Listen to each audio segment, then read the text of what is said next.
Welcome to Rates and Barrels, presented by Topps. Check out Topps Project 70, celebrating 70 years of Topps baseball cards. And this is your host, Eno Saris. We do not have Derek Van Riper today, but we have an awesome, collection of talent here with Michael Ajeto from Lookout Landing and Janice Scurio from NBC Sports Edge, and also Southside Sox. So we are going to talk today a little bit about the Mariners and the White Sox, but I'm sure we'll get into some regular baseball stuff. And I think that to start, we just had the deadline. We could kind of juxtapose the two deadlines that these two teams had. They're kind of different teams, but I'm gonna have to go with you, Michael, because I just think there was so much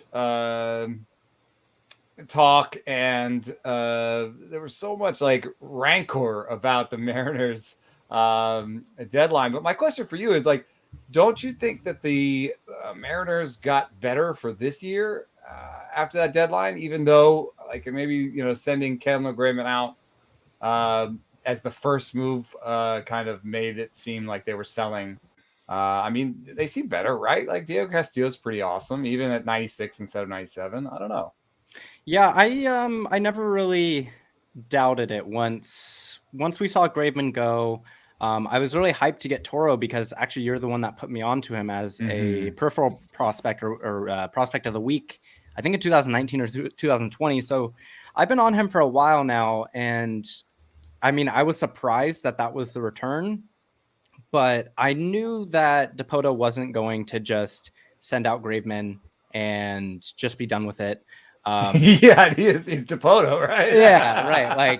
Like a lot of the reports were coming out and saying, the Mariners are talking to this team about this player, and so I thought that we would do something a little splashier, but in the end, to go from Graveman to Castillo, which I think at best, I think that's an improvement. At worst, I think it's a pretty lateral move. Right. But then to also address some starting pitching and also get a bat, I think that's pretty huge. So just along with kind of the within team things that are happening, like Jared Kelnick, with his swing change, I think that they're a much better team coming out than when they entered. It's just it's definitely a bummer that we didn't come out with like Chris Bryant or something.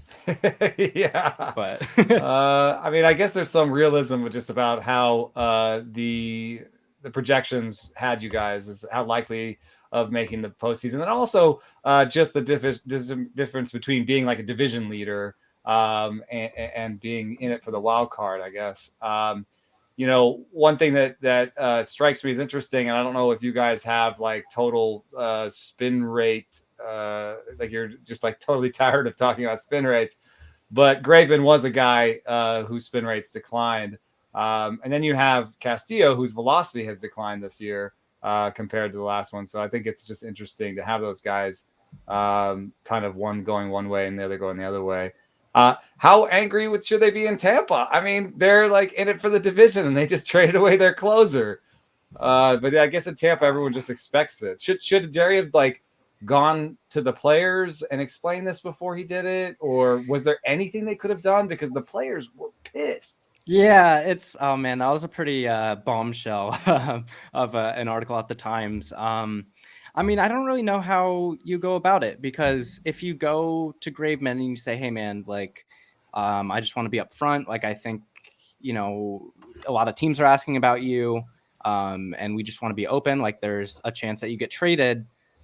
First of all, like, I think you want to balance his mental health and how he's pitching, because I mean, that's a big thing to, be weighing on you. But also, like, I think you need to, I don't know. It's essentially, you need to strike a balance between telling the player and also, I guess, like, not seeing what happens there. So I think that they should have been Right, kind because of if you tell them too early, like then all right. the rumors get out and stuff, right?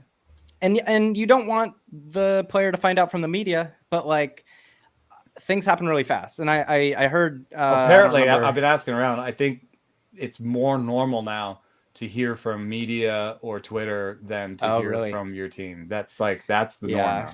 And it sucks. I think I heard your take last week, and I think you're, pretty on the head. It's like it just materializes so quickly, and like it's a really big thing to be looming over your head. And then if you don't get traded, it's like, well, how much do I mean to this team? So I don't know. I understand the optics were really bad, and there's a lot of backlash not only from the players but across social media. People were like, "What are the Mariners doing?" But I mean, like they got a lot younger. I just think it was a good move with really, really bad optics. Yeah. How was it in Chicago for the White Sox, you think, at the deadline, Janice? Was it just, were there people saying we should have gotten more? They already had a pretty good bullpen, but adding Kimbrel, I mean, you can't say that's bad. Is there any sort of talk about whether Kimbrel's there next year too? And like if there was anything else that fell apart, or there were other options that they were trying to pursue? Yeah, so to take a quick temperature of the fan base before the trade deadline, no one was expecting the White Sox to really do much. So I might have told some people in a Twitter thread that, if the White Sox did not make any moves, I wouldn't be surprised. I wouldn't be surprised, but I would still be pretty disappointed. Right. Probably the move that I am perhaps the most underwhelmed with was actually the acquisition of Cesar Hernandez. Second base has definitely kind of been a black hole for the White Sox for quite some time, both in the lineup as well, defensively too. So I felt as if it was probably the best they could do. Any trade that also comes just from within the division, I'm also just deeply suspicious with too. But so far, it looks as if Tony La Russa is at least using him in the most optimal way, just mainly because he's been Cleveland's leadoff man all this time. And batting second, before coming to the White Sox, he had a 562 OPS and 87 plate appearances. Yeah. Or wait, that's not right. But anyway. Well,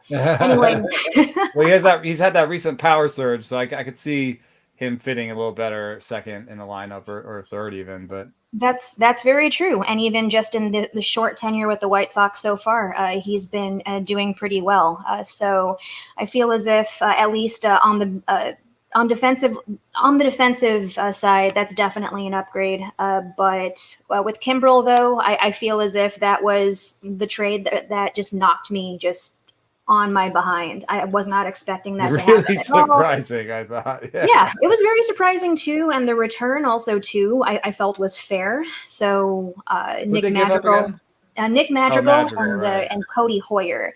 Where do you sit on Madrigal? Isn't he like in Chicago? Either you think he's a total bum or you think he's totally great? I feel as if he's neither. I feel as if he That's probably is right.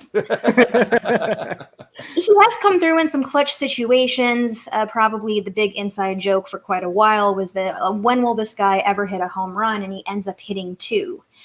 So that was something we were all impressed. Right. So you kind of go with this recurring theme of all these like just lowered expectations here. But people think he can't defend or base run, right? Like people think he's really bad at those things. And that's because he is. Doesn't quite show in the numbers as badly, but yeah. The eye test certainly shows that he's gotten into a couple of toot blands before his injury. Defensively too. I certainly wasn't impressed by that. So I felt as if that was a very fair trade. Cody Hoyer has kind of had a bit of a rough start to the 2021 season. 2020 he had some solid numbers too, but otherwise, very satisfied with the Kimbrel trade. Yeah. I wonder if they'll keep him around to have that much money down on your two relievers. It's like 30, 34, 35 million. In your bullpen, that would be kind of different. And not a lot of teams are doing that. But if you give up Madrigal, I kind of feel like you're kind of into it. You want Kimbrel for more than just this year. But one thing that I'm looking at with the White Sox is, I put them, in the power rankings 5th or something, and I don't know. I saw somewhere else oh, you had power rankings and you put them. Where'd you put them? All right. First of all, that's Drew Silva making the rankings. Okay, blame it on Drew. All right. So my job is I basically am his straight man or straight woman. I'm the one here, just kind of grilling him for his decisions and life choices. Which he deserves. Which he absolutely deserves. So I've definitely embraced that role. So, just on the surface level, they have lost 7 out of their last 12, and that looks pretty bad. So the thing is, though, I do agree that with Drew that they should coast to the division title at least. And last where would you put them? Oh, I would put them. You know what? That's a great question. I would probably just agree with you and maybe just rank them 5th, just mainly because that seems so weird. Like, what are their weaknesses? And we'll get into that definitely. So I mean, they've got a 99.8% chance of making the playoffs, but like also at the time they also hadn't won 2 consecutive games in 2 weeks. So last night's win versus Kansas City was their first since then.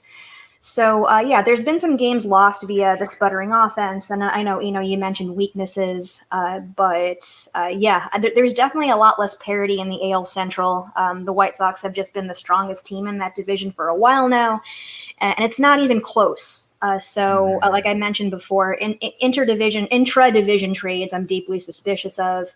But I know power rankings are super decisive, though. But hey, exactly. You know what? Maybe the real power rankings were the friends we made along the way. So. Where are the Mariners on your power ranking, Michael? Oh man, I don't know. It's weird. Like the way that they win games is the opposite of how they won games last year, or didn't win games. It's their bullpen, and I think it's somewhere around where they were before, but they can't keep winning 1-run games like they've been winning, or like winning in the extra 10 or something. It's wild. So I mean, I don't even know where they're at, but like middle of the road. They're pretty, a pretty middle of the road team. Where do you see what? I think it's pretty. I guess it's fairly obvious, but maybe you have a take on this. Like, what is their way forward? Like, I guess is it just J-Rod, like the young guys coming up and perform? It's offense, right? That's what they need most of all. Yeah, I think so. It's weird because it's like they're not out of the woods yet. Like if their best, if the best performance that they're getting right now is out of their bullpen, that's not great. Like things look pretty good right now, but they haven't really developed that many players yet. Like we're still kind of like we're far along into the process, but we're not seeing, the fruits of our labor yet. It's really like Gilbert and then hitting on like Austin Nola and I'm blanking on someone else that we traded, but a couple older players. Like it's not really guys like Kyle Lewis or Evan White. Like Kyle Lewis looks like a good player, but I think he looks more like a 2 or 3-1 player than like the superstar star that they might have envisioned when they traded for him. So I really, really trust the pitching development. I don't trust the hitting development so much. So I think it's really going to come down to, how they're hitting on their guys in the next year or so, and how they supplement in free agency. So I'm a really big fan of a lot of our, and I say our because I'm a Mariners fan. I know that people hate that. That's fine. But I'm a really big fan of guys like George Kirby. Not so high on guys like Emerson Hancock. But yeah, I think it's going to come down to the specs and, end of the year here, Julio, Kelnick, whatever. But I'm still like pretty nervous. Like a lot of things still have to go right. And we still have to spend money, which I think is going to happen, but I also don't really trust. Like I wouldn't bet my life on it. So, all right. I guess well, that's kind of a vague answer, but it's there's something really interesting there that I think there's actually something here between the two teams that I find really interesting about player development. All right. So Michael, you said something about player development, which I think is really interesting. And I think that when we all kind of talk about player development and try to think about player development, our biases come to the fore, and we kind of either like, we like Kyle Bodie, we like Driveline, we like this, we like that, and we kind of sort of faith cast a little bit. I don't know. I have a lot of respect for the pitching program, and what have they done? They kind of produced Logan Gilbert, and we're waiting on the others. So we are having some faith there. And as much as I kind of agree that I don't know about their hitting, because Jared didn't come up and hit that well. And he was a high pick and was supposed to be, like the best prospect in baseball or whatever, or top 3. And Evan White was such a that's I don't know. There was like they signed this big deal and he just really kind of fell apart. The flip side is this in Chicago.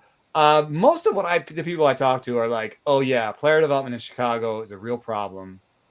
The sort of minor league coaching, they're not in on tech and data. They don't know what they're doing. They're pitchers have to go outside the organization. I'm sure you've heard that before, Janice, like with Giolito had to go outside the organization to get fixed and stuff. But at the same time, just look at the freaking White Sox, like they're loaded, I mean, they just got all these players that are so good. So is that the players were just good and it didn't matter that their player development was bad? Or is there idea of player development just sort of faith-based in a way? Or is there equal parts scouting and player development, and it's kind of hard to separate the two? So I don't know. Anybody jump in? That's not really a question. I think the White Sox have realized, computers suck. That technology in general is that's just the takeaway. horrible, and I think is the biggest takeaway here. But I guess maybe the White Sox potentially may be proof that not everything has to be super analytics driven. Although I do know that they do have a couple of analytics coordinators now that report to Tony La Russa too, and I think a lot of turnover in the coaching staff has certainly helped too. So on the major league pitching coach is tech and data friendly for sure. Yeah. So I know Ethan Katz is certainly. I love how they were like, "Well, you fixed Giolito? Come on, Ben here." yeah, certainly, and the proof is in the pudding there, where the pitching staff has been absolutely phenomenal. Yeah, they've been really good. Yeah. Any thoughts on the Mariners and player development? Further ones? Yeah, I have really kind of mixed feelings because I don't know if you've seen, but I wrote about Chris Flexen and I was really excited about his curveball coming in, and he hasn't even really used it as a get me over pitch. He hasn't used it a ton, and he hasn't used it effectively. I know that I've talked to some guys in front offices elsewhere, and they said that coming in, his stuff graded out really well, which is kind of weird for me. He does have pretty decent fastball properties, but it's really straight. I think he gets 1 inch of arm side run. And it's not like he has a really firm curveball. It has a lot of drop, but he throws it 76. So there's guys like him and Kikuchi who to me, it seems so easy. It's just stop throwing that cutter so much, throw your slider more, throw it more out of the zone. And I don't know if some of the players are stubborn, or if it's a team thing, because we know that they JT Chagua, he came in and I think Shannon Dreyer was like, when did you know that your slider was such a good weapon? And he's like, I didn't. The Mariners sold me. And then your boy, I don't know how to say his name actually, Paul Sewald. That is how you say it. Okay, my man. Yeah. I mean, they changed his arm slot, right? They had to have known. Something was there. I don't think you take a 31 or 32-year-old guy that looks like Paul Sewald and just hope that he can He's stick gonna be your it. setup guy. Yeah, and I don't know if that was a him thing or a Mariners thing where they had him drop the arm slot, but it does seem that he's really optimizing throwing the fastball up and arm side where he can get most of his whiffs, throwing the slider off the plate. Because he's throwing the slider more now, but yeah, his vertical approach angle, I don't know where it was before this year. I'm sure I wrote it in the article and have just since forgotten, but it's the 5th best in MLB. He's legit. It's better than Josh Hader. It's better than Edwin Diaz and Freddie Peralta. It's legit. It's an important skill I think to find relievers. I think you see a lot of other teams that struggle with bullpens. I think that's a player development and major league coaching flaw there, because that relievers are kind of what you need to be able to churn out to be good every year, and you need to turn failed starters into that, and you need to find relievers on the waiver wire and kind of, I think that's a huge skill. And I think it is a skill that both these teams have. Bummer. I love Bummer stuff. I liked Hoyer's stuff, but maybe they just didn't have enough time. I think that might have been it with Hoyer, is just there was a couple more adjustments that need to be made in the future or whatever. But they seem to be decent. I mean, I thought the Colomé deal was really dumb, honestly. And then he was really good for them. So there's something going on there that's good for the White Sox. But when I do look at the White Sox, like it's funny, it's a little bit easier. You look at the Mariners and you're like, what's going on at first base? And like, is Dylan Moore a first line starter and stuff like that? But when I look at the White Sox, there's really much like one position that I'm like, okay, once everyone's healthy, what's going on in right field? I knew you were going to talk about right field. Yeah. So historically, right field has been just the huge Sisyphean task for the White Sox front office. So the Nomar Mazara experiment failed. Oh boy. The Adam Eaton experiment also failed. We kind of all saw that one coming, though. Yeah. Myself included. Yeah. As soon as I saw the deal made in December, I was like, what the heck are they doing? But when Luis Robert returns, the outfield is going to get mighty crowded. So to shore up the right field spot, I feel as if Adam Engel certainly deserves it. He gets on base, and he's having another interesting reverse split season, which is super fascinating. So in recent history, he hasn't been great against righties, but he's hitting righties really well. He's also taking his pitches. He's got a good walk rate. 927 OPS against righties. That never was the case. But WOBA, weighted runs created plus, walks, all better against righties. That's weird. That was the book on him, that he might be a short side platoon guy. There's also that he would never really tap into the power. And I think that seems to be wrong. I think he's hitting for power too, right? Yeah, he absolutely is. I feel as if the White Sox do decide to go the platoon option, Gavin Sheets finally a lefty bat again.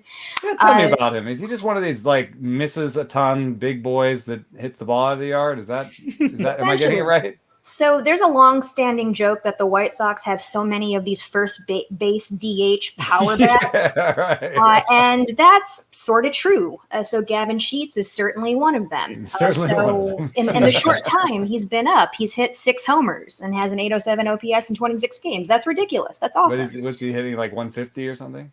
I don't know what his batting average is, but I'm sure it's pretty low. Sorry, did I bring up batting average? Never mind. But if I was a betting person, I'd probably say it's pretty low. Andrew Vaughn's another one of them. He's been a decent defender in left field. He actually did start a game in right, which the results were not great. But anyway, it's all experimentation and throwing stuff at the wall and seeing what sticks. The Mariners do the same thing with infielders. They love putting them in the outfield, and not even like ones that might work out, like Ketel Marte, like with the Diamondbacks did with him, or like Brad Miller in center field. Like they're putting like Shed Long in left field and trying to make it work, and I'm so sick of seeing it. when I see like an infielder try in the outfield, there's one disastrous one that I think of. It's a little bit old school now at this point, but Daniel Murphy. The Mets tried him in left field a few times because he played third, he played second. It seemed like maybe he could move around enough. Yeah. And it was just one of these like things where he's just like turning circles. Like every time the ball goes up, he's like, "Oh no, wrong shoulder." It's just like he's like some people just can't see the ball that way. Yeah. But Vaughns look pretty good. I hate to bring it up. There's all this Tony La Russa stuff is just so interesting to me too. It's a little bit like the Mariners thing, and I don't want to sound establishment or come in and have a bland ass like take, but like the Yermin Mercedes versus Andrew Vaughn stuff, like, yes, I think that there were some sort of coded language there where Tony La Russa was saying some stuff that I don't like the words he used, because he talked about Vaughn being a grinder and Yermin being really immature and like, and it was just so weird at the time because Yermin is tearing the cover off the ball and Vaughn has like 2 homers.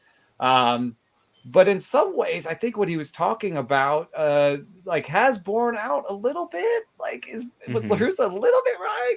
Because like Vaughn has ground his way to being a really decent major leaguer, and it's real. It's like when you watch him, you're like, oh yeah, he is kind of a grinder. He doesn't swing at anything.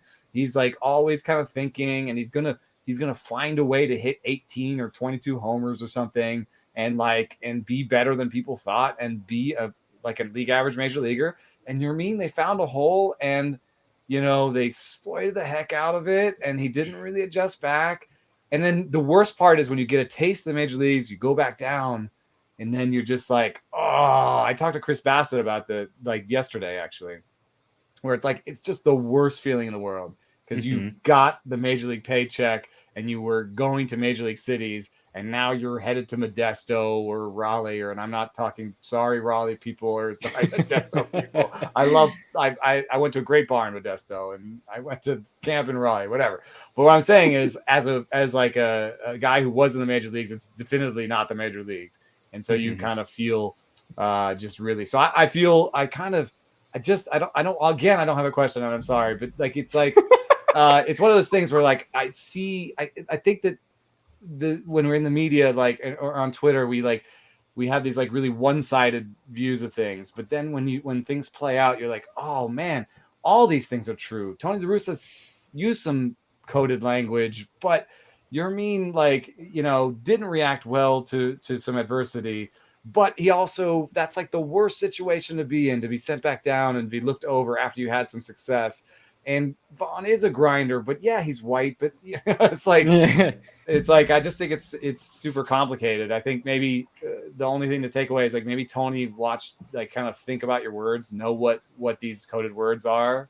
I don't know what sort of perspective you have on that, Janice. I think both can be true. I think Tony, like you said, was right about Vaughn being a grinder. And it definitely shows. He's been doing especially well lately. The dude can just mash, simply put. Yermin, on the other hand, it was exposed that he was having problems with hitting velocity and hitting breaking pitches. And pitchers exploited that. He was sent down, which rightfully so.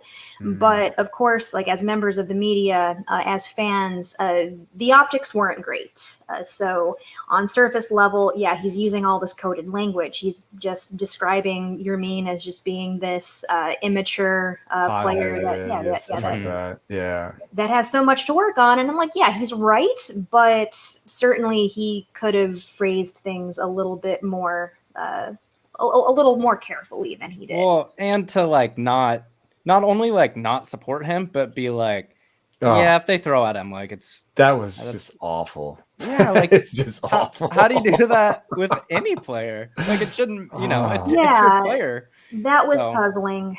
Just the hanging him out to dry, and then a lot of the public comments too. I believe he made some public comments about Lance Lynn as well, and.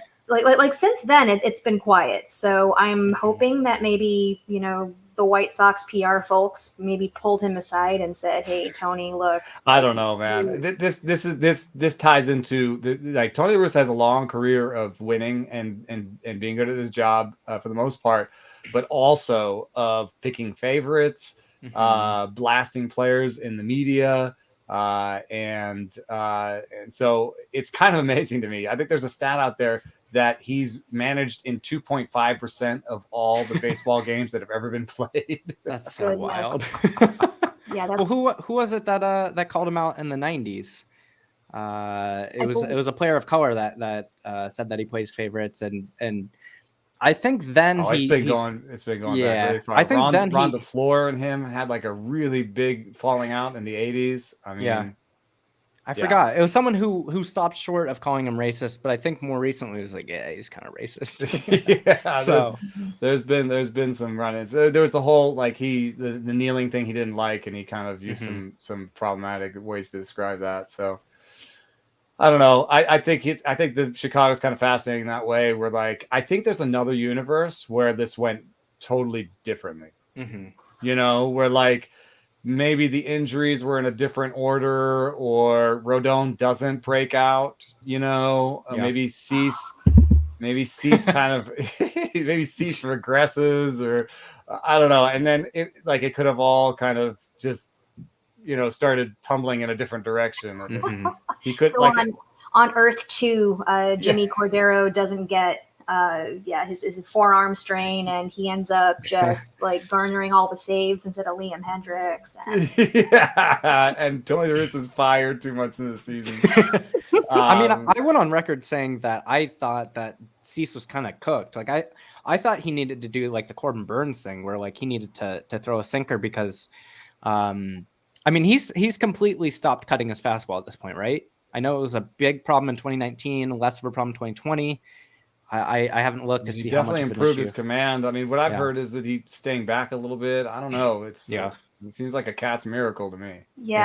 Command has definitely improved for Cease. He's definitely been the recipient of some luck. I do know that last year a big talking point was that his FIP was twice the size of his ERA.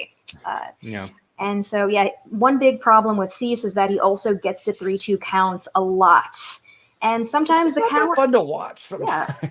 And sometimes it works to his favor, and other times it does not. Yeah. It's long games with. I mean, it is nasty. Like the curveball and the slider are nasty, and the fastball when it's 98 at the top of the zone looks pretty nasty. And so if you'd like just make like I'm gonna say a moving image here because nobody likes the way I say that word. What do you say? Do you say GIF? Yeah. Oh God. I used to. I said it in my pitcherless interview, and Nick got mad at me in the interview. Yeah, so I changed it. I've been saying GIF ever since. Oh God. So anyway, if you made a moving image of Cease, you'd think he was one of the best pitchers on the planet. Because when he looks good, he looks amazing. There is one thing in that rotation that is interesting to me, which is that I've got these stuff numbers. Michael Kopech is like through the roof in stuff, and of course, when you pitch more innings, stuff numbers regress because your velocity goes down, and so you have to be stretched out. There's a relationship between how many innings you pitch and your stuff, but Kopech's stuff numbers are so good that if he pitched 3 or 4 innings, he'd still be some of the best stuff in the majors. Like, what do you do with Kopech? You just want him for that one inning, or like what if like Lynn only goes 3 or 4 in a playoff game, or like what if you wanted Kopech for 2 or 3 innings? Could you do that right now? What would you do with Kopech, Janice? I would definitely stretch him out. So yes, I would certainly get on that, especially if he's going to be a member of the rotation next year. So looking at his innings, he's at 41. So that's not a lot right now. Most of his appearances have been an inning or less. So he's being used right now in short, high leverage spots. So I feel as if, he could probably be a playoff weapon and move into the rotation for 2022, but he needs innings right meow. He needs like spot starts. He definitely needs to go more than 1 inning. So if he is going to be used as a starter, the time to stretch him out would be ASAP. It's getting late early on that one. Does he have an injury history? He does. Yes, he does. Okay. He sure does.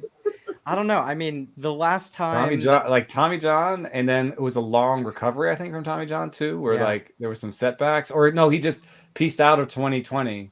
Yes, he might have been able to come back, and then that was either personal stuff or he just didn't want to take part. He might have missed a fair amount of it anyway.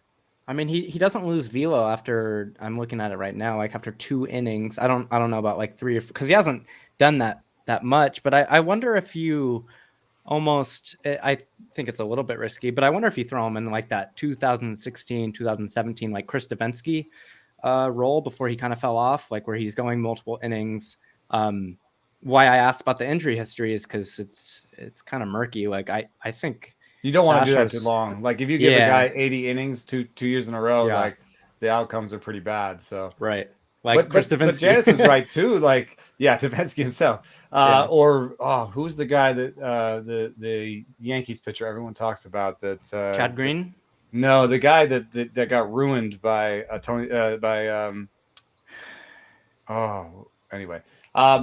So the thing though about a Kopech that's interesting is that like I mean Keuchel is fine, right? But in a postseason game, I feel like if Keuchel puts a runner on, he's out for me. Like I feel like or two, especially if he doesn't get the ground ball to erase the guy. Like Do like a piggyback. Yeah, I just wouldn't trust Yeah. Keuchel. And then Giolito's kind of got like this sort of hair up his nose thing where some games he's just not good, and like you can maybe count on Lynn and Rodon. They look like that this year, but like you could see a game 3 situation where you start someone, you're like 2 innings and you're like, crap, I wish I had someone that could blow them away for 2 or 3 innings. And instead, you could maybe piecemeal it, Kopech 1 inning, all these guys. But it might be really nice. And the problem I think also is that who do you tell to sit right now? I mean, maybe you're just sort of hoping that Giolito or Keuchel or somebody just needs a blow, and like you can get Kopech like a 2 or 3 inning spot start somewhere. But it's just it's like one of those things where it's such a good team that it's not obvious where you put Kopech, where you stretch him out, how you do it, unless you make it a thing that you think about in any opportunity you can. Where somebody's out early for some reason or another, Kopech here, we're going to give it to you for 2 or 3 innings now, but they just don't seem to be doing that. So I don't know. I find that kind of interesting. Yeah, and also too, it's just always good to have more good pitchers on staff. I know that some of the early, I guess, bite backs to acquiring Craig Kimbrell was that why do we need another closer?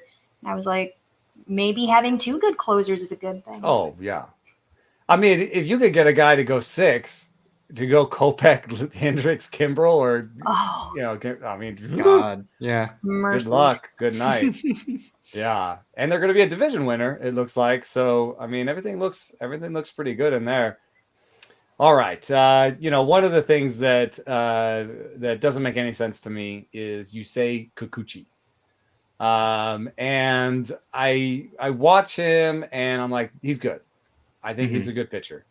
Then I look at my numbers and it says he has the worst command in baseball among starting pitchers. And sometimes you watch him and he gives up 7 runs. You're like, yeah, I get it. But I've also talked to coaches of his and they're like, well, he just totally changed his arsenal. I think that maybe this is a 1 season blip with the command numbers, but the command numbers are also not good this year. So, and also his arsenal keeps changing, right? Like you've been writing about, or I think we've been tweeting about this with the cutter usage. What do you think Kikuchi is?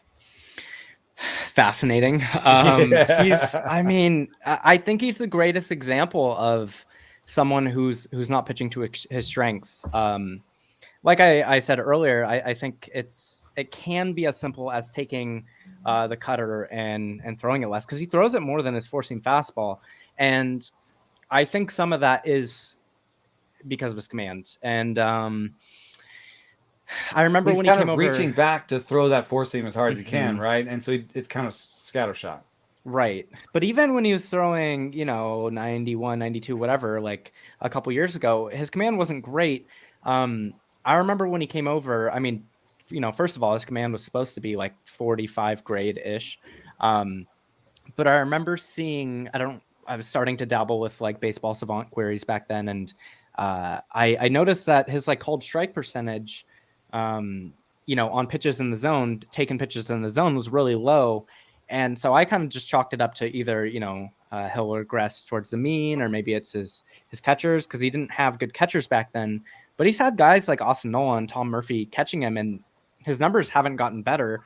And not only that, but he throws 83% cutters and 3-ball count. So I think it's like you're super predictable. Predictability. Yeah. But B, like I think it's because he can't command his fastball very well. Stuff, yeah. So I ran the numbers again, and he in 2020 for called strike percentage on takes in the zone, he ranks 120th out of 124 at 85.2%. And his fastball ranks 74th out of 102. So I think it has to do with missing his spots. It's hard to frame pitches that are missing by, a couple feet. So I don't know. I don't know what his command plus is at right now. I think it's probably like 78 or something like that. That's pretty bad. I find that hard to believe. I don't think he's like a Jose Alvarado-esque, command guy.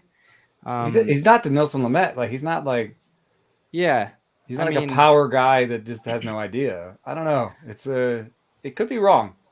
Yeah, but I think if he can get the command plus to like the low 90s where Lamet and Darvish whatever are, I think he has the stuff to kind of blow by people. I think it just has to do with really optimizing his location and the pitches that he's throwing. So he has some work to do, but like the talent's just so obviously there, and it's super frustrating to watch him pitch because every start you'll find me tweeting like, throw your slider, stop throwing the cutter, stop throwing the slider in the zone. It's so simple to me, but maybe it's an arm slot thing and he just can't command some of his pitches in certain areas. I think it'd be interesting. I think he could be a candidate for like a real breakout in his third year. Mm-hmm.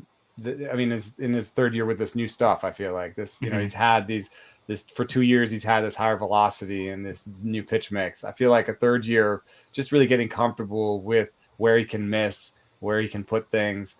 I could see him kind of breaking out a little bit. And we talked about Dylan Cease a little bit, but it's a little bit like Dylan Cease. I think he's just finding, he's finding out where he can miss, like where he can kind of safely live, where he can miss. And also a little bit like Glasnow, where I see him just sort of concentrating on the middle of the zone and like letting his movement kind of go from there, and not trying to like hit spots. Just be like, I'm kind of going high or low in the zone. But I saw this weird split that Cease has like a 6 ERA away from home, and then it's like a 2-3 or something at home. And then last night he throws another gem at home. Do people talk about this? Like, does anybody care? Like, do we need to like pretend we're home when he's on the road? Like, does he need to take like a stuffy? Look, I got a stuffy back there. Does he need my stuffy? Yeah, something like security blanket or something, or maybe just like some ambient noise that's like Chicago traffic or something. I don't know. Maybe he's partying. He's a young guy. I don't know. So I did take a look at the game logs, and it's actually 3 starts that seemed to have inflate those numbers up. There you go. So he did give up a season high 6 earned runs in Minnesota, Cleveland, and Houston. I don't know if not necessarily party towns. It's really good. Yeah, it's not really party town. I don't know. It's probably one of those just random splits that just doesn't mean much because Houston's a really good team. Minnesota can mash. I was looking at one's a little surprising. I was looking at a couple of his, just like his pitch characteristics home and on the road, and like they're pretty similar. His usage is pretty similar. I noticed 2 things. One, he's also really bad or not really bad, but not as good when he's pitching with non-Grandal, catchers. That was my other point. So Sebi Zavala, whom I would love to talk about, he's been catching for a consecutive 4 games now. So last Saturday he hit mashing. He's mashing too.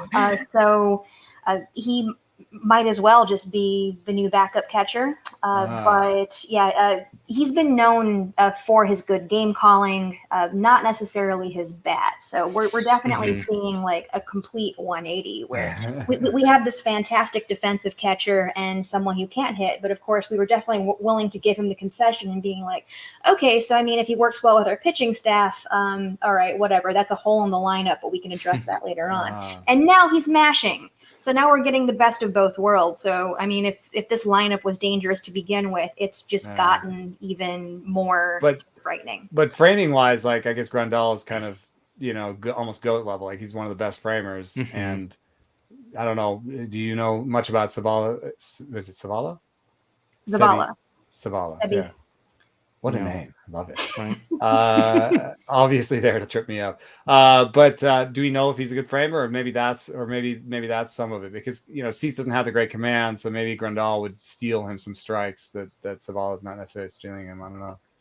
Just even given last night, it seems as if, I haven't taken a look at any of the numbers, but it seems as if his framing game was on point. But from what I've seen, pitching staff loves working with him. So that's testament right there. Well, what's your key for the White Sox then? What I mean, it is weird. I'm surprised that they lost so many games recently, and I try to watch every team, but there's 30 of them.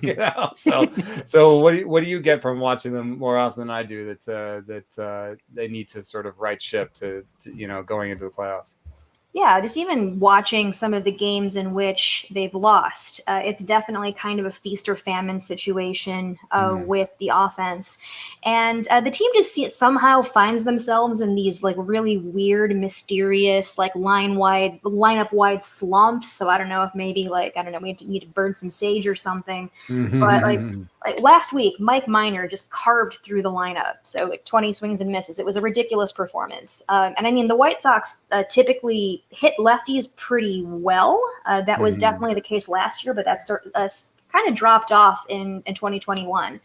But yeah, part of the reason why Tim Anderson has historically hit lefties well, and he goes through a handful of tough stretches sometimes. I think Eloy Jimenez also being out of the lineup has contributed to that too. But otherwise, this is a lineup full of amazing hitters. I believe it's only Leory Garcia and Billy Hamilton have weighted runs created plus numbers below 100. Well, they shouldn't play. Exactly. So yeah, anytime I see Leory in the lineup, I'm just like, why? But anyway, when this team is good, they're just blazing hot. And when the team is healthy, they won't play either.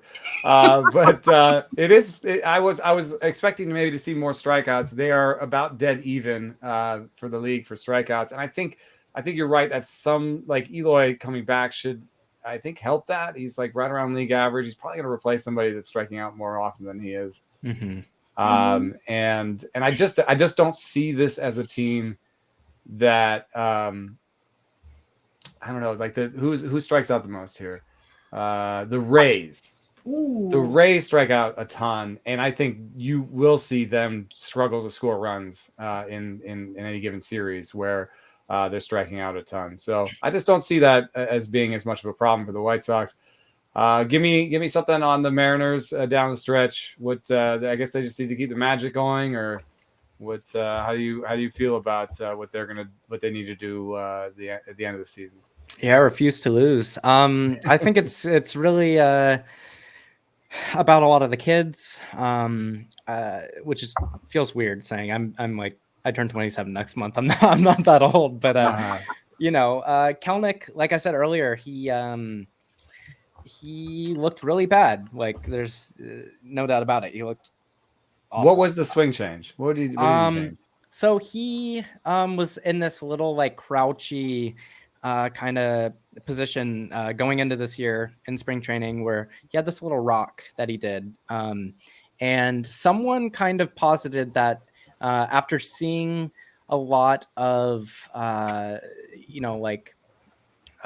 vertical approach angle guys, flat vertical approach angle guys, that he did something to adjust to get pitches up in the zone. And I saw that Kelenic said that he, his like eye level was just kind of off on like breaking pitches. But he switched back to his 2019 and I think 2020 stance, where it's a lot more upright. There's a lot more motion in his hands. And I think it helps his swing rhythm a lot and his timing. I mean, not only that, but like he said, like his eye level when he's making contact. So I think he's not only seeing the ball better, but I think he's timing the ball better too. And since his swing change, he's been walking more. He's been striking out less. Obviously, we're playing with a week samples, but I think it's something to look into. Yancey Eaton was razzing me because he was saying, like, we're going on a weak sample, but he made it, in game, and it's something that he's had success with. So I think if he catches fire, it could be kind of what they're missing. You know, that just they needed one more bat.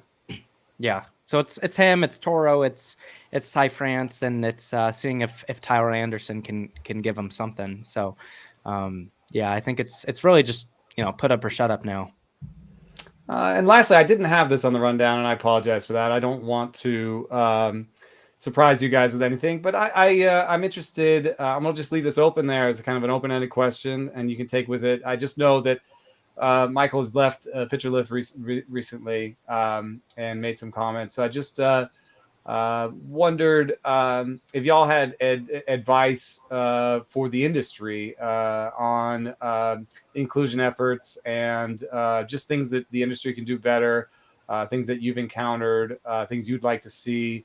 You know, I don't need you to kind of explain the whole Pitcher List thing if you don't want to, but I just wanted to leave that as a sort of open-ended question. If y'all had any thoughts, I know I kind of surprised you with that one, but yeah. I mean, Janice, I got some thoughts. Yeah, but I'm sure Janice does too. Just to give you guys a little bit of time to collect it, you know, some of the stuff that we've been doing behind the scenes with, you know, Axe Fast has been trying to do kind of a mentor thing. So I've got my mentor Victor Actinola through him. I'm working with him, you know, I don't know. I don't really have the answers. I know that it's just a really white male dominated space and sport. So, you know, it's just something that's on my mind. Yeah, I think that's honestly a lot of the issue is that it itself is just, you know, a really homogeneous, you know, sample of people. I think there's a lot of things that we could be doing better, and I guess at this point it's y'all, because I don't know. I probably won't play in any industry leagues next year. I think I'll continue a couple things like WRF. I think you're in one of the RF leagues too. But I mean, when I wrote that that Medium post, probably in like February, March, I essentially was calling for a little bit of accountability where a lot of these things that I've been doing are in response to certain things. So I think at the time it was when Smada got into, you know, kind of a tiff within the industry, and you know, I don't think he went about it in the best way, but I think he had a lot of valid points. And so in the article, I just said, you know, like if we're not going to be better, I'll leave it to y'all to figure out. And one of the things, like, I got a lot of feedback and I was excited because I was like, yo, we're going to make some changes. It's going to be cool. One of the things I think would be cool is that at all the sites having, you know, Fangraphs, The Athletic, CBS, whatever, having, you know, demographics to see, you know, like these are our demographics and these are embarrassing. So having that public, I think, would be helpful in terms of accountability. I think some sort of mentorship program. I know that Jen Mac Ramos and Shakia Taylor, they're doing something with IBWAA where they're doing their own mentorship thing. I know Alex, like you said, is kind of leading the charge with the Our Promising. I think it's really hard with the mentor thing because it's hard to, and I say this as someone who has probably half a dozen, to keep in contact, because it's for the writers really hard to be motivated, and for the mentors it's hard to keep in contact with them. I think there needs to be more accountability there in terms of, you know, how we're maintaining those relationships. I think there need to be more actual structures in place. And so I did leave Pitcher List, and that has more to do with me just not really feeling comfortable in fantasy spaces anymore. And it doesn't have anything to do with Nick Pollock or Alex Fast, because as far as I'm concerned, they're two of my favorite people I've ever met. But, you know, it just has to do more to do with just even being in the Discord. You know, I don't always want to talk about fantasy sports, and the angle that people take is really gross sometimes. Again, I won't name thinking names. the Trevor Bauer situation was discourse was kind of gross. Right. And I think that's so common. And I think that a lot of the discourse is just on like in any scenario really gross. The verbiage that we use and people, will call us social justice warriors, but I mean, I don't know if you saw, but I think that the reaction to like me making that tournament like a month ago or whatever, and the backlash I got for that, where people were like trying to cancel me and calling me reverse racist, which is not a thing, people. When you compare that to, I mean, I know I've seen you call people out on Twitter, which I think is a good thing. I think that people need to be held accountable, and I think that people kind of hide behind their platforms and hide behind their friends, and it's just kind of a white boys club. And there's something there that is fundamentally a problem, though, which is that there's some money in the industry, but there's also not a lot of money in the industry. So I'm here because of my family structure. Like I like, this is the truth. Like I went full time because I could live rent free. Right. That is just a truth that's not there for a lot of people. And I don't know how to solve that, because it's not like I can just pay a bunch of writers to write for other sites, or you know what I mean? Or like, and I can't convince The Athletic to pay more people. And then there's this whole thing, like, you have to have a following to get the good job. And to get a following means sometimes, I did put in my time, like coming home from work and like having that extra job. Like I definitely did a lot of that. But there was that moment where I was like, okay, I'm gonna go out there and I have about $2,000 or $3,000 coming in next year. Because I'm gonna write for Bloomberg, and I'm gonna write for Fangraphs, and I'm gonna write for this, and I've got maybe I got $2,000 this year. There's just not a lot of non-white people with a lot of that have like families that are gonna float them for this year, where they're like, oh, you're gonna only make $2,000 a year? That's fine. Yeah, we're here for you. Yeah. So a lot of it is systemic, but I mean, I'm continuing to do work behind the scenes with Pitcher List and kind of their DEI, diversity, equality, and I'm glad inclusion to see you're sticking with Lookout Landing. Yeah. I mean, I can't stop writing about baseball. And maybe I find my way back into the space, but for right now, it's just it feels so gross, so yucky. So it was those things. It was seeing, I mean, the way that the fantasy baseball industry or community, in quotes, I'll say, attacked like Jarrett Seidler at Baseball Prospectus after he called out that person for talking, the gross discourse about Bauer and talking about, the fantasy ramifications of Trevor Bauer. But yeah, I mean, I really think the issue is that a lot of these spaces need to be decolonized, and I don't use that word like loosely. I think they're rooted in, this is a really like big word, but they're rooted in whiteness and white supremacy, like at the end of the day, because if you're coming from a white framework, it's just, inherently true. And those are some of those systemic things that you're talking about. So it's a super, super difficult issue. And I think it takes a lot more people than me and a couple others to figure out. Not to say that I'm the only person doing the work.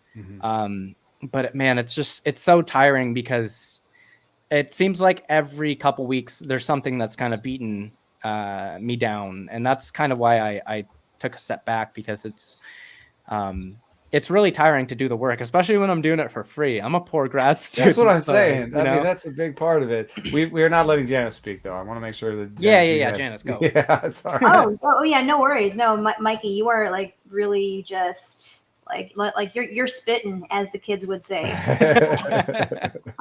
But yeah, just to talk briefly about my own fantasy experiences. I played in an industry league for the first time this year. And while everyone I participated with was super supportive and just made me feel welcome, generally, I just felt so incredibly overloaded. And so, you were talking about just how not everyone can just afford to freelance write for an extended period of time, say have that support surrounding them. So I actually just started working full time again. I tried to do the freelance thing for about 3 to 4 months. So I had to take a good hard look at myself and just say, all right, this is not sustainable. A handful of things aren't working. So I certainly just kind of had to put myself back into corporate America just in order to survive. But at the same time, though, and I think about this a lot too, there have been many times where I'm interacting with folks on Twitter or just in the comments of my article, and I've thought about quitting. Actually, I've thought about just stepping away and disappearing, because I've had some people just say some really off the wall nasty things to me, and I'm just thinking like I could absolutely just end this all by deactivating my account and disappearing off the face of the earth. But of course, too, the reason why I'm still here is because the reason why I was reluctant to even start writing about baseball and fantasy in the first place was that no one looked like me. I didn't think, what I had to say had a time and place. I thought that what I had to say wasn't necessarily important, nor did it add to the discourse. I'm still around just mainly because it probably pisses some people off. That's a good reason. Oh, absolutely. Like spite is the greatest motivator. Just the more people tell me to kill myself or whatever, just the more I'm gonna write. That's just how it works. But anyway, kind of like what Mikey was saying. A lot of these spaces are very populated heavily by white males, and there definitely needs to be more accountability brought into the situation, and also too just checking in and just like being mindful of the language that we're using. I think even too NBC is making some good strides towards that. I think like my first week, my boss, DJ Short, was like, "Do not use fantasy owners as a term. That's just weird." And I'm like, "I agree. That is totally weird." And he's it's like, hard sometimes to talk about it. Like I try to be like own shares, but like definitely don't say like I own that player. Yeah, that's weird. And so just like, imagine saying it to the person. You know what? I think this could be a thing that we could do. Just imagine saying the thing you were about to say to the person's face. Right. Imagine saying it to their person's face. Imagine like if you're writing about a player, imagine them reading it. I try to do that. Kind of a reality for me. That changed the way I wrote, because I was like, my God, what if Tommy Pham saw that I wrote about owning him? My God, he would rip me a new one and he'd be right. You know, and what if I was actually, if I told Janice to her face these things that I'm about to write down? Oh God. Yeah, I feel as if the whole veil of the internet has just created just this entire like monster of just like this big mass of turds, just enabled to be as awful as they want to be, just mainly because hey, their name isn't tied to anything. But on the other hand, like mine is like this is my real ass name here, and so. Right. I mean, it's not like necessarily I can fire back, just mainly because that just makes me look bad. But God, then they grab some little part of it and turn it into something, or they I got you. But that's what I've told people is someone tweeted like I didn't think that what blank writer did was necessarily wrong. Like I still have him in a couple leagues. I don't mind talking about it. So he was like, people tell me like I'm willing to have a dialogue about it. So I slid into DMs and what I said was like, imagine that you explained to your mom or your sister or your partner that you were discussing the fantasy ramifications of someone who did these things, was and like did awful things, and most women are gonna say that's why. And because you normalize it and you plus like most of us don't have any extra information about this, so what am I gonna tell you, dude? Right, just think about it. And so I think that's kind of where I think some people need to be called out more. There needs to be more accountability on some level, because like I had people saying nasty things in my DMs a month ago. I had people calling me mentally disabled. I had people saying awful things. And there were 2 people going to bat for, maybe 3 people going to bat for me. One was a pitcherless writer. One was someone I'd never met. Another person was another person I'd never met. So it was really honestly hurtful. And I know not everyone saw it, because Mike Gianella, I was on a podcast, and he's like, I don't even know what you're talking about. But it made me honestly sad to see that like none of my colleagues and like people that like I see at like First Pitch Arizona, and I'm like, yo, what's up? Like no one was on like had my back and was like calling these people out. So I felt very, on that night, I felt very alone for many hours, and like literally dozens of people were calling for my head.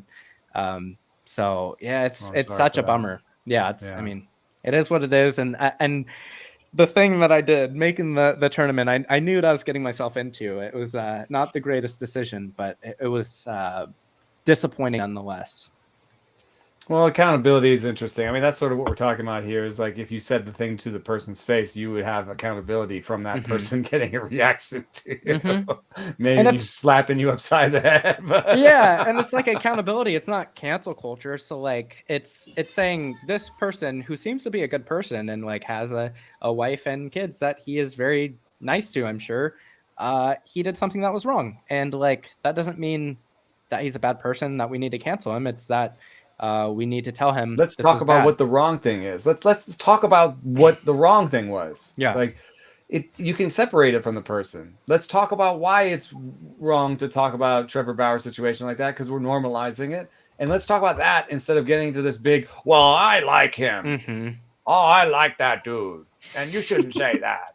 No, I'm not saying that I hate that dude. I'm saying I just don't like that tweet. I don't like what it does. You know what I mean? And so that's where I think like, some restorative justice, transformative justice could be just so helpful, but it's just obviously not something that people care about, honestly, in these spaces. And so I think over time, I've just realized that the type of people that are in these leagues with me, they don't actually care enough. They just care about, and I'm making a big blanket statement, but they care mostly about making themselves feel good about being a good person, and that they're, not doing bad things. So they rationalize it to themselves. And I think that's one of the root issues that you can't really change without making really significant changes. So I, unfortunately, am not super optimistic about the fantasy baseball landscape, but I am a little more about baseball writing. So it's embarrassing to me that I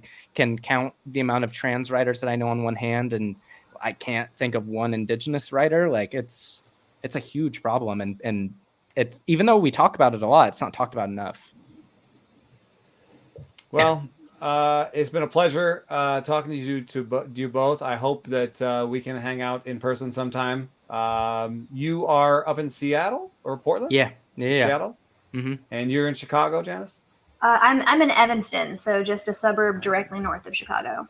Sweet. Travel seems to be a thing. I traveled to Denver and got into a scooter accident, so I guess this is a thing that we're on doing now. Your Colette thing. yeah. I had a little Colette in my head right before the scooter accident saying, this is too far to go on a scooter, and Jason Collette would tell you to get off of the scooter and call a Lyft right now. But unfortunately, I didn't listen to him. But it's hard, yeah.